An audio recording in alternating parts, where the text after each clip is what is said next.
Libro El cartel de las FARC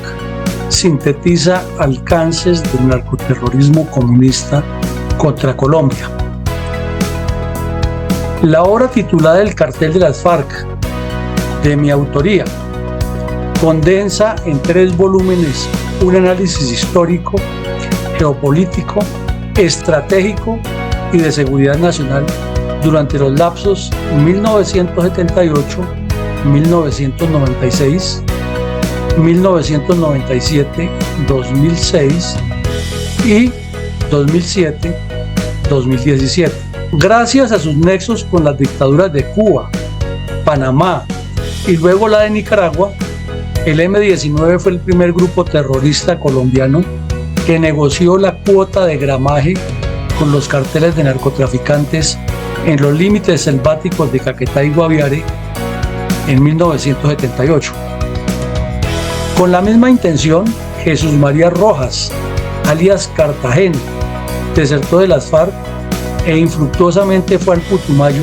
con la intención de crear el Frente Unido Putumayense de Acción Guerrillera, FUPAC,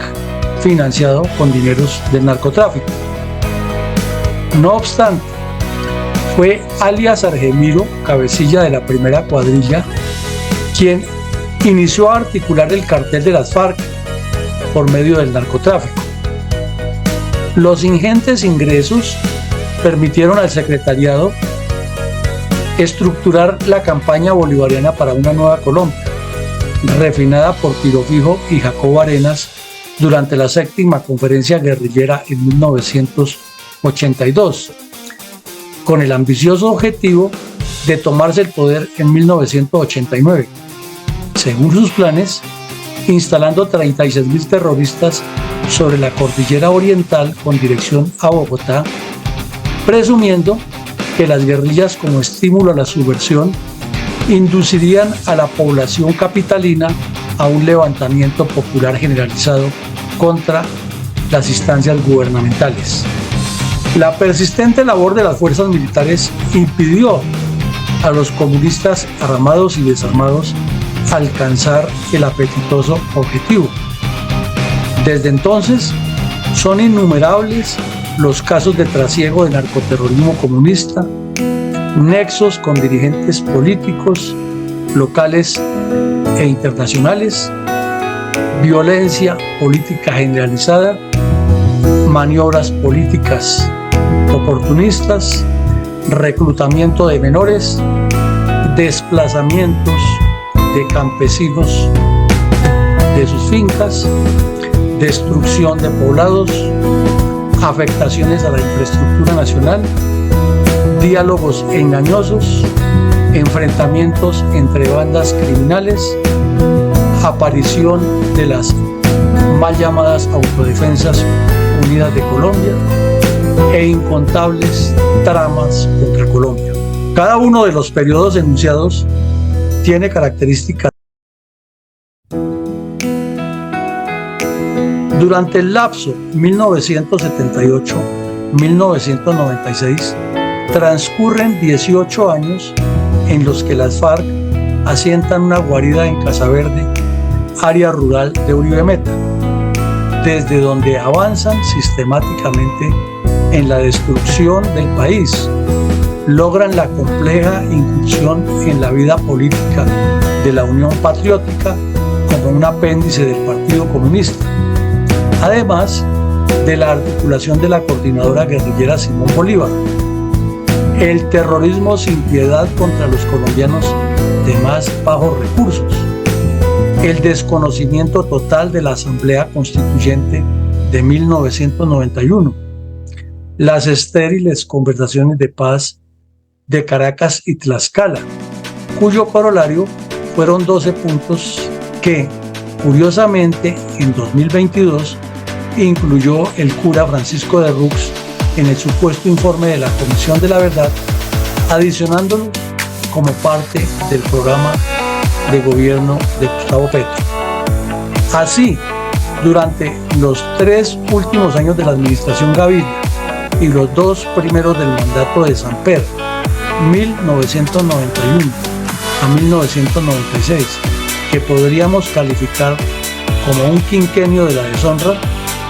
el poder del dinero del narcotráfico multiplicó la capacidad criminal de las estructuras armadas de las FARC en todo el país. Las FARC lanzaron acciones masivas con grupos armados, con el velado interés de pasar a la guerra de movimientos, pero nuevamente las fuerzas militares se lo impidieron. El volumen 2, 1997 a 2007, articula una etapa de 10 años de crecimiento exponencial de los contactos internacionales de las FARC, la manipulación de la liberación de secuestrados durante las acciones masivas, pero sobre todo las ganancias políticas y estratégicas que alcanzaron en las regiones gracias a la laxitud y miopía geopolítica del gobierno de Andrés Pastrana Arango en el lapso 1998 a 2002. No obstante el sustancial avance geopolítico sobre la capital de la República por parte de los terroristas y sus ingentes esfuerzos derivados del narcotráfico para financiar la ofensiva que nunca llegó a ser guerra de movimientos, como erróneamente arguían algunos analistas políticos de la época, el sacrificio de soldados y policías produjo cambios estructurales en la conducción de la convulsa situación de desorden público ya incubada. Las bajas en combate de terroristas tales como Miller Perdomo, Marco Aurelio Buendía, Manguera, El Negro Acacio, Martín Caballero o Camilo Tabaco, y las capturas de Fernandinho, Simón Trinidad, Sonia o Yesida Arteta obligaron al secretariado de las FARC a replantear sus planes después de la exitosa Operación Libertad 1 en Cundinamarca y del grave error estratégico de haber secuestrado a 3 contratistas norteamericanos encargados de la fumigación de los cultivos de la hoja de coca en el sur del país. El volumen 3, 2007 a 2017, recopila argumentos y documentos mediante los cuales se comprueba que a pesar de los duros golpes recibidos con las muertes de Raúl Reyes, Iván Ríos, el Mono Jojoy, Alfonso Cano, 23 cabecillas del bloque oriental en un bombardeo en el Meta, las operaciones Jaque y Camaleón, además de la muerte natural de Tiro Fijo, reiteramos, a pesar de esos golpes, las FARC aumentaron su esfera política y los ingresos derivados del narcotráfico y la minería ilegal, con la complicidad de los gobiernos comunistas de Hugo Chávez y Nicolás Maduro en Venezuela, Daniel Ortega en Nicaragua, Rafael Correa en Ecuador, a quien inclusive le financiaron parte de su primera campaña presidencial en 2006, la dictadura cubana,